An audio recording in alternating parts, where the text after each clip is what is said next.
வணக்கம். நம்ம ஒரு டேஸ்டியான ஹெல்தியான ஸ்நாக் தான்.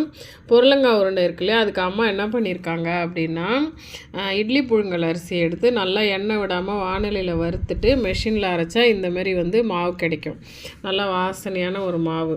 அந்த மாவுக்கு இதில் தேங்காயும் போடலாம். இன்றைக்கி தேங்காய் போடல, வறுத்த வேர்க்கடலை, பொட்டுக்கடலை இது. அதுக்கப்புறம் சர்க்கரை பாகு காய்ச்சிட்டு தொட்டா ஒட்டணும் பாகு, அந்த மாதிரி பதத்தில் காய்ச்சிட்டு அது இப்போ சூடாக இருக்குது. இந்த பாகு என்ன பண்ணுறாங்கன்னா, இந்த மாதிரி மிக்ஸ் பண்ணி உருண்டை பிடிச்சி இந்த மாவுலேயே பெரட்டி எடுத்துருவாங்க. ஏன்னா அது அந்த பாகு ஒட்டும் இல்லையா, கொஞ்சம் சூடு இருக்கணும், பொறுத்துன்னு தான் பிடிக்கணும். இதை கை பொறுக்கிற அளவுக்கு இந்த மாவு போட்டு பாகு விட்டு அந்த இதுவும் அது பேர் என்ன, அந்த பொட்டுக்கடலை வேர்க்கடலாம் போட்டுட்டு இந்தமாரி மிக்ஸ் பண்ணி இந்த உருண்டை பிடிச்சா இப்படி கிடைக்கும் நமக்கு.